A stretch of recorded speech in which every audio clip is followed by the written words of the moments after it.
Մարիա Կարապետյան, համեցեք։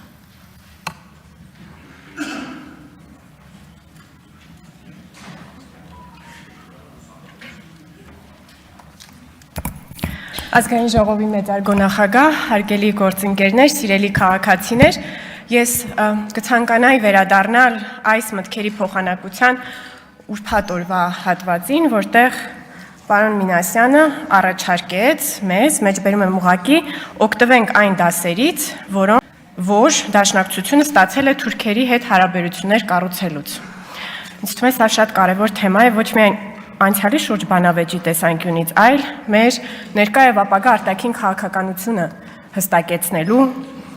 դիտանկյունից եւ ուրեմն որոնք են այն դրվագները, որոնք քննարկման են արժանացել այս դահլիճում, դրանք 3-ն են։ Առաջին հանրապետության մեկնարկի պահին 1918 թվականի հունիսին դաշնակցականներ Խատիսյանի եւ Քաջազնունու Թուրքիայի հետ կնքած Բաթումիում հաշտության եւ բարեկամության պայմանագիրն է, դրույթների մեջ չեմ խորանում, քանի որ վերնագրից հասկանալի է իմաստը։ Երկրորդը առաջին հանրապետության ավարտին 1920 թվականի դեկտեմբերին նույն Ալեքսանդր Խատիսյանի Թուրքիայի հետ կնքած Ալեքսանդրապոլի պայմանագիրն է, որով Թուրքիան ըստ էության դառնում էր Հայաստանի Հանրապետության անվտանգության երաշխավորը եւ պարտավորվում էր չեղարկել այլ պետությունների հետ բոլոր այն պայմանագրերը, Հայաստանն էր պարտավորվում, որոնք դեմ էին Թուրքիային կամ դեմ էին նրա շահերին, եւ վերջին դրվագը արդեն առաջին հանրապետության պահպանման վերջին փորձերի ժամանակ 21 թվականի մարտին դաշնակցական Սիմոն Վրացյանի 3 հեռագրերն են Թուրքիա, որտեղ նա խնդրում է Թուրքիային օգնել պայքարելու ռուս եւ հայ բոլշևիկների դեմ։ Ես ակնկալում եմ, որ այսօրվա դաշնակցականները առավել հստակ կասեն, թե վերջ-վերջո ինչպես են նրանք գնահատում այս քայլերը եւ ինչ դասեր մենք պետք է քաղենք այս պատմական փորձառությունից արդեն մեր երրորդ հանրապետության համար։ Պարոն Խաչատրյանը այստեղ է, պարոն Խաչատրյան, ուրեմն այս փետրվարին մենք բանավեճի էինք հանրային հեռուստաընկերությունում եւ ձեզ հարց տվեցին, թե արդյոք Սիմոն Վրացյանը կատարում էր թուրքական իշխանության հրահանգները, քանի որ դուք մեզ դրանում եք մեղադրում։ Դուք պատասխանեցիք, որ մեջբերում եմ ձեզ բառացի, Սիմոն Վրացյանի ասածը լրիվ ուրիշ խնդիր էր։ Կար բոլշևիկյան օկուպացիա եւ այստեղ խնդիրը այդ երկուսին իրար դեմ հանելն էր։ Այսինքն մենք կարող ենք հետեւություն անել, որ դասը, որը պետք է քաղենք այժմ, այն է, որ մենք այլևս երբեք չպետք է փորձենք թուրքերին եւ ռուսներին իրար դեմ հանել։ Դա պետք է լինի դասը։ Չնայած դուք հետո նաև ասացիք, որ Սիմոն Վրացյանը իր անձնական կարծիքն է հայտնում, սա էլ թերևս բարձրաբանման կարիք ունի։ Պարոն Մինասյան, դուք էլ ուրբաթ օրը ասացիք, որ Հայաստանի առաջին հանրապետության կործանման պատճառը հենց թուրք բոլշևիկյան համագործակցությունն էր, որը ցավոք սրտի մեզ համար դաշ չի եղել եւ որ ամենավատը այն է, որ մենք դասեր չենք քաղում ձեր փորձից այդ հարաբերությունները կառուցելուց, աչքներս չռած նաև Եվրոպայի վրա հույսեր դնելուց։ Այստեղ էլ են հարցեր ծագում։ Ես համաձայն եմ, աչքներս չռած Եվրոպայի վրա հույսեր չդնենք, իսկ Ռուսաստանի վրա աչքներս չռած հույս դնենք, թե ոչ։ Արժե որպեսզի այս հարցին դուք պատասխանեք եւ նաեւ հետեւյալ հարցին, որն է ռուսական կայսրության, խորհրդային միության, ներառյալ բոլշևիկների եւ ստալինիստների եւ այսօրվա Ռուսաստանի միջև տարբերությունը։ Եվ երբ դուք ասում եք թուրք բոլշևիկյան համագործակցությունից կործանվեց առաջին հանրապետությունը, ինչով է տարբերվում թուրք բոլշևիկյան համագործակցությունը ռուս-թուրքական համագործակցությունից։ Սիրելի քաղաքացիներ, քանի որ հնարավոր է, որ դաշնակցականները այս հարցերին չանդրադառնան, ես կարծում եմ անհրաժեշտ է կիսվել, թե ինչ եմ ես մտածում այս թեմաների վերաբերյալ։ Մենք Հայաստանի Հանրապետությունը կայացնելու համար մեզ տիրապետած 3 կայսրությունների, պարսկական, թուրքական եւ ռուսական կայսրությունների ժառանգորդ պետությունների հետ պետք է ձգտենք ունենալ կամ նորմալ, կամ լավ հարաբերություններ։ Ինչպես։ Սկսենք Իրանից, քանի որ Իրանի հետ մենք ունենք լավ հարաբերություններ, սա հեշտ է, եւ մենք այդ լավ հարաբերություններ ունենք անկախ նրանից, որ Շահ Աբասը գրեթե ամբողջությամբ հայաթափել է Արևելյան Հայաստանը 300,000 հայերին քշելով այստեղից դեպի պարսկական կայսրության հարավ։ Իսկ երբ Արևելյան Հայաստանը անցավ ռուսական կայսրությանը, ընդամենը 30,000 հայեր վերադարձան Արևելյան Հայաստան։ Մենք Իրանի հետ լավ հարաբերություններ ունենք նաև անկախ նրանից, որ պատմական մեծ հայքի 15 նահանգներից 3-ը՝ Փայտակարան, Վասպուրական եւ Պարսկահայք, մասամբ կամ ամբողջությամբ գտնվում են Իրանի տարածքում։ Մենք փակել ենք պատմության այս էջը եւ համոզված ենք, որ ոչ մի իրանահայ չի բողոքի մեր դեմ, թե ինքը ճիշտ տեղում չի ծնվել եւ կամ պահանջի մեզնից վերականգնել պատմական արդարությունը։ Ընդհակառակը, մեր երկու երկրների հարաբերությունների շարունակական պահպանման եւ զարգացման կողմնակից կլինի։ Թուրքիայի հետ հարաբերությունները։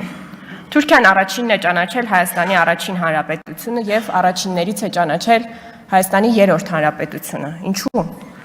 Բնավ ոչ մեր գեղեցիկ նայիրյան աչքերի համար, այլ այն պարզ պատճառով, որ հայերի ազգային պետությունը ձևավորվում էր ոչ թե իր տարածքում, այլ ռուսական կայսրության։ Իսկ հիմա մենք ինչ պետք է անենք։ Արդյոք պետք է գնանք եւ ազատագրենք նաեւ Արևմտյան Հայաստանը։ Ծածուկ հույսեր փայփայենք, որ եթե ոչ այսօր, ապա ապագայում նման հնարավորություն կստեղծվի։ Ոչ, մենք պետք է ռազմավարական երկարաժամկետ որոշում կայացնենք, որ Հայաստանի Հանրապետությունը չունի քաղաքական ծրագրեր Հայաստանի սահմաններից դուրս, չունի եւ վերջ։ Եթե Իրանի հետ այսօրվա մեր հարաբերությունները պատմականորեն խարսխված են Թուրքմենչայի 1928 թվականի պայմանագրի վրա, որով ռուսական կայսրությունը մեր անունից դադարեցրել է հակամարտությունը Արաքս գետից դեպի հարավ, ապա այսօր մենք մեր մեջ պետք է գտնենք կամք բոլոր մակարդակներում ներառյալ ընդդիմության փակել հակամարտությունը, վերսկսելու հնարավորությունը Արաքս գետից դեպի արևմուտք։ Հայաստանի Հանրապետության ժողովուրդը տարագիր չէ, Հայաստանի Հանրապետության ժողովուրդը պետություն ունի եւ այժմ մեր ինքնության առանցքը ոչ թե մեզ հետ պատահած ամենամեծ ողբերգությունն է, այն է ցեղասպանությունը, այլ մեզ հետ պատահած ամենամեծ բարեբախտությունը, այն է Հայաստանի Հանրապետության գոյությունը, դա է մեր ինքնության առանցքը։ Եվ վերջապես Ռուսաստանը։ Ինչպես նախորդ երկու պատմական համատեքստերում, այդպես էլ այստեղ մենք պետք է արձանագրենք, որ ռուսական կայսրությունը հալածում էր մեր եկեղեցուն, փակում հայկական դպրոցները, Խորհրդային Միությունը զրկեց մեզ մեր առաջին հանրապետությունից, Սիբիր աքսորեց մեզանից շատերի տատերին ու պապերին, իսկ այսօրվա Ռուսաստանը մեզ մենակ թողեց Ադրբեջանի եւ Թուրքիայի դեմ հանդիման։ Սա արձանագրելով մենք պետք է սին հույսեր չկապենք Ռուսաստանի հետ, մեղմենք մեր տնտեսական կախվածությունը Ռուսաստանից եւ առաջ շարժվենք։ Մենք չենք կարող արտաքին քաղաքականություն վարել ոչ որպես Օսմանյան կայսրության ֆիդայիներ եւ ոչ էլ որպես սովետի դիսիդենտ եւ բնականաբար ոչ էլ որպես գուբերնատոր։ Հայաստանի Հանրապետությունը կայսրությունների արչեւ պետք է կանգնի իր սեփական երկու ոտքերի վրա։ Բոլշևիկների գալու վախից չնետվի թուրքերի կամ ուրիշների գիրկը, այն հույսով, թե նրանք մեզ փրկելու են։ Թուրքերի գալու վախից չնետվի բոլշևիկների գիրկը, այն հույսով, թե նրանք մեզ փրկելու են։ Չնետվի ոչ մեկի գիրկը։ Ինչ կապ ունի այս ամենը այնուամենայնիվ հեռուստատեսության եւ ռադիոյի հանձնաժողովի զեկույցի հետ։ Շատ ուղիղ։ Վերջին տարիների տեխնոլոգիական զարգացումները վերացրել են տեղեկատվական սահմանները, այսինքն Հայաստանի Հանրապետություն ունի ֆիզիկական սահմաններ, սակայն տեղեկատվական իմաստով ամբողջ աշխարհում սահմաններ այլևս չկան։ Հետևաբար մենք պետք է ճշտենք ամեն տեղեկություն, որ ստանում ենք։ Սիրելի քաղաքացիներ, կարելի է որպես սկզբունք որդեգրել պարզապես չվստահելը այն ամենին, ինչ ցնցում կամ անհանգստացնում է մեզ, քանի դեռ չենք համոզվել դրա ճշմարտացիության մեջ։ Մենք պետք է նաև վերլուծենք ամեն տեղեկություն, որ ստանում ենք։ Եթե դուք հանդիպում եք մի դիտանկյունի, որի հիմնական իմաստը այն է, որ պետք է վերականգնել Ռուսաստանի Դաշնության հետ ռազմավարական հարաբերությունները,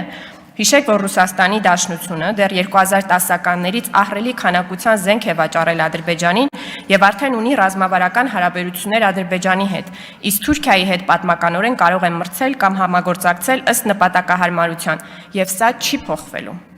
Եթե դուք հանդիպում եք մի դիտանկյունի, որի հիմնական իմաստը այն է, որ թուրքը հավետ իմ թշնամին է, հիշեք, որ մենք նույնանման պատմական հիմքեր ենք ունեցել այդպես մտածելու նաև պարսիկների եւ արաբների մասին։ Մեր ազգային էպոսը Սասունցի Դավիթը արաբների հետ կռվելու մասին է, մինչդեռ այդ ժողովուրդների հետ այժմ մենք ունենք լավ հարաբերություններ։ Եթե դուք հանդիպում եք մի դիտանկյունի, որը թեկուզ թեթևակի միտք է պարունակում, թե Ֆրանսիան կամ որևէ արևմտյան երկիր մեզ կօգնի հետ բերել Լեռնային Ղարաբաղը, հիշեք, որ դա եւս դեպի անցյալ գլորվելու ծուղակ է։ Սիրելի քաղաքացիներ, եթե մենք դաս ունենք քաղելու պատմությունից, ապա այդ դասը հետեւյալն է. Հայաստանի Հանրապետությունը գոյություն ունենալու եւ զարգանալու միայն մեկ ճանապարհ ունի՝ չշրջվել դեմքով դեպի անցյալը, որտեղ մեր պետությունը չկար, նայել միայն առաջ, որքան էլ անցյալի բոլոր կայսրությունները այս կամ այն դեմքով ոռնան մեր հետևից։ Որքան մենք մոտենում ենք 26 թվականին այդ ոռնոց ուժ գնանալու է։ Լինելու են արհեստական բանականությամբ ստեղծված տեսանյութեր, լինելու են Իրանի ադրբեջանալեզու տուրիստներ, լինելու են Երևանի փողոցներում ծաղիկները գետնին շպրտող ռուս բլոգերներ եւ այլ նոր բաներ, որոնք նկարագրելու համար այժմ ոչ մեկիս երևակայությունը չի բավարարի։ Ամուր պահեք ձեր նյարդերը։ Եթե քաղաքականությունը շատ թունավոր է դառնում, դադար վերցրեք, գնացեք բնությունը վայելելու, սպորտով զբաղվեք։ Հեռու պահեք թույն արտաշնչող մարդկանց։ Պահպանեք ձեր տեղեկատվական միջավայրը եւ համբերատար սպասեք 26 թվականի ընտրության օրվան, երբ կկարողանաք բանեցնել ձեր իշխանությունը անմիջականորեն առանց քաղաքական եւ լրատվական միջնորդների։ Շնորհակալ եմ։